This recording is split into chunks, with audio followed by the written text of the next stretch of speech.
बीज के क्रय मूल्य एवं विक्रय मूल्य क्रम से 960 रुपए एवं 1392 रुपए है।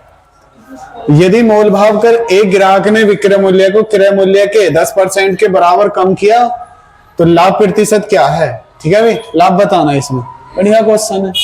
लास्ट की क्लास है लाभ हानि की। ठीक है, क्लास चालू होने से पहले आपको कई बच्चे के लिए खुशखबरी देने का। अब यूपी पुलिस की जो वैकेंसी है वो 40,000 आएंगी।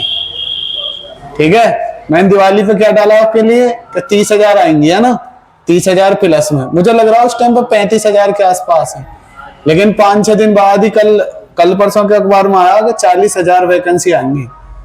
और जब एक बार निकल गया तो 40 ही आएंगी। अब समझ रहे हैं ना? और उसके लिए प्रिपेयर होना पड़ेगा आज से ही।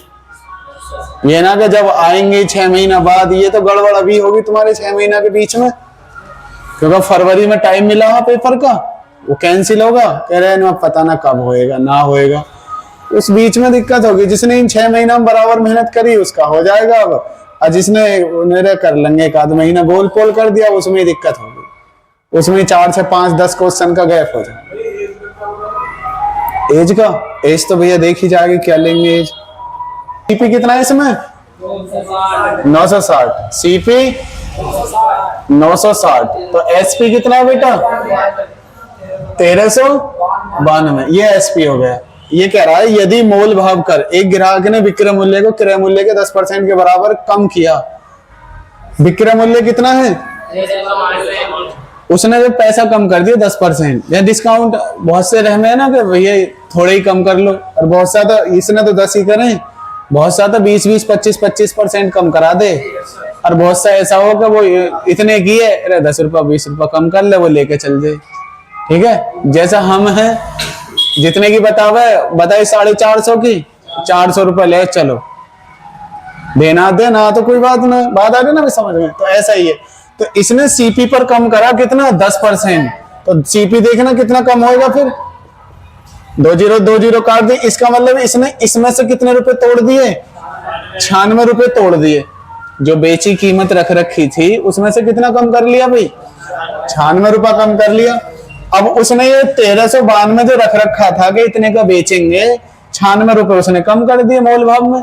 तो कितना बचा फिर? 1296 बचा। कितना बचा बेटा हमारा? 1296 बचा ना बचा। अब आप 960 की चीज को 1296 में बेचोगे तो कितने का प्रॉफिट? 336 का प्रॉफिट। कितने का? 336 का प्रॉफिट। किस पर? 960 पर। और 100 पर कितना? बात आ गई समझ में? बात आ गई ना समझ में? तो 0 से 0 काट दी, 16 से काट दिया, 16 छिक्की 96, 16 दूनी 32, 16 एकम 16, 3 दूनी 6, 3 सत्ते 21, 2 से काट दिया, 2 पंजे 10, 7 की इसमें गुणा कर दो बस, 7 पंजे 35, 35%। यही आंसर है, 35%। लिख लो फटाफट से। और कोई भी बात समझ में ना आए तुरंत पूछ लेना। बहुत अच्छे क्वेश्चन है, बहुत अच्छे क्वेश्चन है, बहुत अच्छे। एक कार डीलर ने 1,08,500 रुपए में एक पुरानी कार खरीदी और उसकी मरम्मत पर कुल राशि खर्च की, कुछ राशि खर्च की। उसने इसे 1,56,250 रुपए में बेच दिया, जिससे उसे 25% का लाभ हुआ। कार की मरम्मत पर कितने रुपए की राशि खर्च की? ठीक है भाई, जैसे आप कोई फोन ले आए, फोन लाए आप, है ना, फोन ले आए आप, सपोज करो 6,000 का फोन ले लिया। आपने किसी से पुराना फोन खरीदा, कितने का? 6,000 का। फोन अच्छी कंपनी का, 6,000 का। खाली फोन लाए तो उसकी मरम्मत भी के लिए आप डेंटिंग पेंटिंग के लिए कुछ तो करोगे, एक कवर लेके आओगे, है ना, उस पर गिलास लगवाओगे, समझ लो 500 रुपये और खर्च हो गए। तो कुल मरम्मत करके कुल खर्चा कितना होगा? 6,000 का पहले लाए, 500 और लगा दिए। अब फिलहाल में फोन 6,500 का है। बात आ रही समझ में? तो करना कैसे है वो सीख लिए हम। एक कार डीलर ने 1,08,500 रुपए में एक पुरानी कार खरीदी और उसकी मरम्मत पर कुछ पैसा खर्च करा और कितने में निकाल दी चीज? तो क्वेश्चन नंबर दूसरा है, ठीक है ना, 1,56,250 ये तो बेच दी, तो यहां से हम सीपी ना निकाल लें। कभी कुल हमें पड़ कितने की रही है, कुल सीपी निकाल रहे हैं, यहाँ से सीपी निकालते हैं तो 100 ऊपर, बदलाव नीचे, 125% का लाभ। अब आपको मैंने वर्ग सिखा रखे हैं, 125 का वर्ग ही है ये पूरा, ये 125 का ही वर्ग है, ठीक है। तो इसमें इस 2 जीरो को और लगा दो तो हमारे यहाँ से सीपी आ जाएगा, क्यों 100 ऊपर है तो सीपी आएगा, कुल सीपी आ जाएगा। तो ये हो जाएगा हमारा 1250 ही है और 2 जीरो ही है। इसका मतलब हो गया बेटा 1,25,000। कितना होगा, 1,25,000। तो टोटल सीपी मरम्मत को लगाकर भी कितना, 1 लाख। लेकिन कार कितने खरीदी, 1,08,500 रुपए की खरीदी ना खरीदी। अब इसमें से घटा दो तो जो मरम्मत पर पैसा लगा है वो ही आ जाएगा हमारा, ठीक है ना। इसमें से घटा दो, माइनस कर दो तो ये आ जाएगा 16,500 रुपए, ये आ जाएगा। कोई बात समझ में ना आई है तो पूछ, कोई बात कहीं समझ में नहीं आई है तो पूछ लो। देखो ये जो मैंने कल क्लास कराई, आज की से तगड़ी कल वाली क्लास थी 10वीं, समझ में, ये क्वेश्चन आपको अलग बना देंगे। क्यों, जो आपने 7-8 क्लास पढ़ी है वो तो सब पढ़े हैं उतना, तो 7-8 क्लास तक सब पढ़े हैं इतना, लेकिन ये 10वीं और 11वीं क्लास जो है खास है, सभी से अलग बनाएगी, सभी से अलग, ठीक है। तो अगला क्वेश्चन लगाओ भी।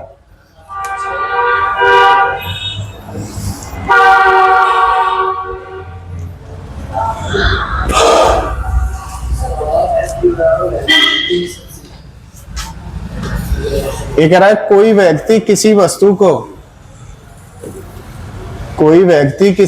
को 16% की हानि पर बेचता है। यदि वह इस वस्तु को 660 रुपए अधिक में बेचता तो उसे 8% का लाभ होता। तो उसे 12% का लाभ प्राप्त करने के लिए वस्तु को कितने रुपए में बेचना पड़ेगा, ठीक है ना। क्या निकालनी है, बेची। और भाई कोई भी चीज हम जब तो बेच सकते हैं जो सीपी हो हम पे। मैंने ये 10 रुपया में खरीद लिया, अब मेरी मर्जी है मैं 8 में बेचूं या 12 में बेचूं। 8 में बेचूंगा तो 2 की हानि, और 12 में बेचूंगा तो 2 का लाभ। क्या बात समझ पा रहे हैं आप, ठीक है ना। पहले हमें सीपी चाहिए यहाँ से, और सीपी कैसा निकलेगा वो चीज देख लो। आपको मैंने पिछली क्लासों में एक फॉर्मूला पढ़ाया था, रुपए का अंतर बटे परसेंट का अंतर और गुणा 100। जब भी 100 की गुणा हो जाए तो ये समझ लेना सीपी निकाला जा रहा है क्वेश्चन का, है ना। जब भी 100 की गुणा हो जाए तो सीपी निकाला जा रहा है लाभ हानि में क्वेश्चन का, ठीक है ना। तो सीपी आ जाएगा यहाँ से। तो रुपए का अंतर कितना है बेटा, 660। तो रुपए का अंतर रख दिया हमने 660। परसेंट का अंतर क्या हो जाएगा, 16% की हानि, 8% का लाभ। तो लाभ हानि में जोड़ के लिखना है, अपोजिट में जोड़ के लिखना है। तो ये हो जाएगा हमारा 24, 16 और 8 24 और गुणा 100, ये आ जाएगा यहाँ से हमारा क्या, सीपी। देखो रुपए का अंतर बटे परसेंट का अंतर गुणा 100, ये आ गया हमारा सीपी। सुन तो लो, ये क्या आ गया हमारा सीपी। अगर हमें ये 12% के लाभ पर बेचनी है तो और इसमें गुणा कर दो 112 बटे 100 की, हाँ, क्योंकि ये हमारा क्या है सीपी। या अलग अलग निकाल लो, जैसे हमने काट दिया ये 24 से काट दिया, अभी काट दो इसे 24 से तो ना कट रहा दिखे। 12 दूनी 24, 12 पंजे 60, 12 पंजे 60, 2 से ये काट दिया 50 बार, ठीक है भाई। ये होगा हमारा, बात क्लियर है। अब ये आ गया हमारा, गुणा करो या मत करो आपकी मर्जी। तो ये सीपी है ना, दोनों की गुणा करके क्या है ये सीपी। जब हमें पता है सीपी ये रहा, हमें निकालना है एसपी। एसपी कितने पर, 12% के लाभ पर बेच दो इसे।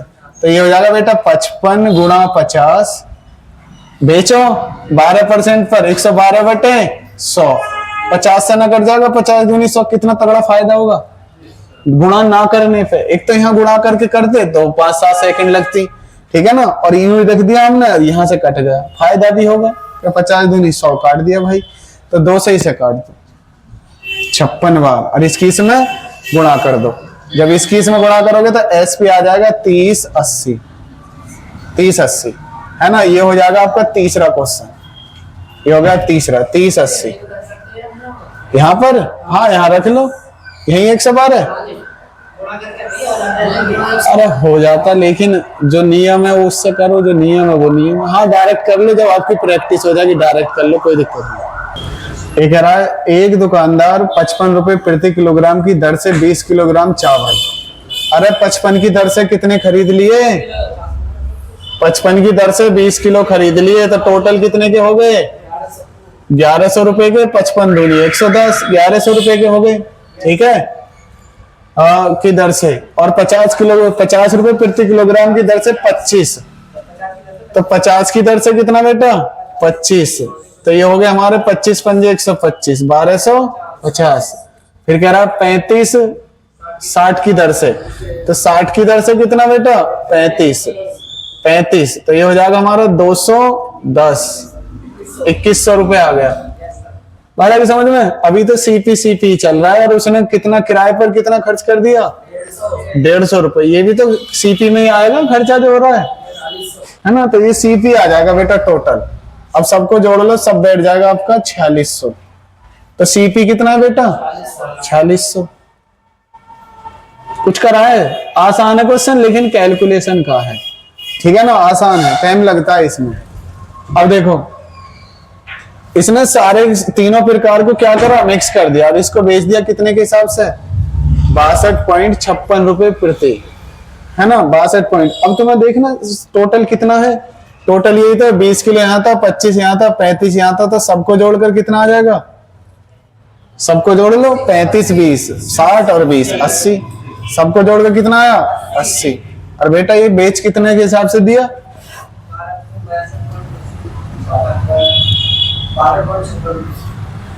अरे पानी कहाँ है भाई? यार अब ये सही न चल रही है, पानी का सहारा लेके ही पढ़ाना पड़ेगा।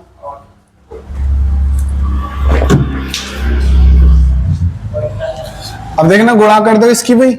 जब इसकी गुणा करोगे तो ये आ जाएगा आपका 5004.8। ये क्या आ गया हमारा? एसपी। क्या आ गया बेटा? ये हमारा एसपी। बात आ रही है ना समझ में? जब आप इसको इतने के हिसाब से बेचोगे तो इतना आएगा, आएगा ना आएगा? जब बात क्लियर है ना? अब देखो, इतने की चीज को इतने में बेचोगे कितने का लाभ? अरे 4600 और 5400 तो प्रॉपर होगा, और 4 और 404 होगा, और 0.8 और 404.8। तो कितना कमा लिया? 404.8 कमा दिया। किस पर? 4600 सीपी पर, और 100 पर कितना? 2 जीरो से 2 जीरो लपेट दी, है ना? इसमें 46 का भाग लगाओ, 8 बार जा रहा है। ठीक है, फिर जो बचेगा उसमें भाग लगाओ, फिर 8 बार जा रहा है, तो ये आ जाएगा तुम्हारा 8.8%। ठीक है, अरे आगे को आ जाओ भाई, तुम वहां बैठी हो पाकिस्तान में, हैं? एक वस्तु को 25% की हानि पर बेचा जाता है, तो सीपी क्या मान ले बेटा? सीपी 100 मान लिया। तो एसपी क्या हो जाएगा? 25% की हानि पर बेच दो, क्या है? 75। बात आई समझ में? ठीक। ये कह रहा है यदि उसका क्रय मूल्य दुगुना कर दें तो सीपी क्या कर दें? दुगुना, तो 200 हो जाएगा, है ना? दुगुना कर दें तो विक्रय मूल्य 660 रुपए की वृद्धि कर दी जाए तो 20% लाभ प्राप्त होता है। तो यहां से 20% का लाभ प्राप्त करोगे तो एसपी आ जाएगा ना? तो 2 जीरो से 2 जीरो काट दें, ये हो जाएगा 12 दूनी 24। दूसरा एसपी कितना है? ये एसपी 1, ये एसपी 2। तो वस्तु का वास्तविक क्रय मूल्य ज्ञात करो। वास्तविक क्रय मूल्य, वास्तविक का मतलब होता है पहले वाला, वास्तविक का मतलब पहले वाला, मूल का मतलब पहले वाला, मूल का मतलब पहले वाला, वास्तविक का मतलब पहले वाला, समग्र का मतलब कुल, समग्र का मतलब कुल। बात आ रही समझ में ना? अरे क्या समझ पा रहे हैं ना? समग्र का मतलब कुल पूछ रहा है, यहाँ का भी और यहाँ का भी। सुन लो, अब ये भी एसपी, ये भी एसपी, दोनों का क्या देख लें? डिफरेंस। डिफरेंस कितना है? 165। अरे डिफरेंस कितना है? और रुपए में डिफरेंस कितना है? वृद्धि या कमी जो भी है 660 रुपए, है ना? देखो, जिसकी वैल्यू उसका भाग, और जिसकी बतानी है उसकी समग्र। पहले का पूछा है, क्या पूछा है? वस्तु का वास्तविक क्रय मूल्य बताओ, तो किसकी गुणा? और बाद की पूछ लेता, बाद वाले की 200 की गुणा। पहले की पूछ ले 100 की गुणा, बाद वाले की पूछ ले 200 की गुणा। काट लो, एक जाएगा तुम्हारा 33 पंजे और 33 दूनी, 5 से काट दिया, 5 चौक 20, 100 के 4 नोट 400। हाँ क्या कह रहा है इसमें, सही है। लिए भी, मुझे भी लिए पानी। क्वेश्चन अच्छे हैं, लेकिन कल वाली क्लास से थोड़े से आसान है, लेकिन क्वेश्चन अच्छे हैं। और जिसने भी क्लास नहीं देखी है कल वाली, वो कल वाली भी देख ले, ठीक है। कल वाले क्वेश्चन बहुत अच्छे थे, बहुत जबरदस्त। एक व्यक्ति किसी वस्तु को 18% की हानि पर बेचता है, यदि वह विक्रय मूल्य को 144 रुपए बढ़ा दे तथा सीपी का मतलब सेलिंग प्राइस, क्रय मूल्य, सीपी को 30% घटा दे तो उसे 20% का लाभ होता है। मूल विक्रय मूल्य बताओ। आपको विक्रय बताना है, मूल विक्रय। मूल विक्रय का मतलब ये वाला, तो इसकी क्या हो जाएगी 100 की जगह, हाँ गुणा करो, ऐसा ही ऐसे ही तो है, करो तो 75 गुणा कर देना मूल वाले की, यहाँ पे करो। चलो तो मेरे साथ साथ करो। सीपी क्या है 100 रुपए, तो एसपी क्या हो जाएगा 18% की हानि, तो 82, ठीक है ना 82। अब नया सीपी क्या हो जाएगा फिर, ये कह रहा है 144 रुपए बढ़ा दें तो सीपी कितना घट जाता है 30%, तो सीपी कितना है 70, फिर भी उसे 20% का लाभ हो जाता है। तो एसपी निकाल दूं 120 बटे 100, 0 से 0 काट दी, 12 सत्ते 84, तो दूसरा एसपी कितना गया 84, ठीक है। दोनों का डिफरेंस इसी के जैसा, दोनों का डिफरेंस 2, और यहाँ रुपया में डिफरेंस 144। देखो 165 डिफरेंस था तो भाग इसमें भी लगाया था पिछले क्वेश्चन में, और यहाँ 2 डिफरेंस है तो 2 का भाग यहाँ भी लगेगा। लेकिन गुणा किसकी करनी है, अब की बार पूछा है तो मूल विक्रय मूल्य कितना है, मूल विक्रय, तो विक्रय मूल्य ये है मूल वाला, तो किसकी गुणा करनी है 82 की। कभी 100 की गुणा ही कर दो, 100 की गुणा कर दोगे तो सीपी आ जाएगा। विक्रय मूल्य पूछा है तो विक्रय गुणा कर दो, 2 से काट दिया 41 बार, 41 की गुणा करके कितना आ गई 5904, 5904, 5904, ठीक है।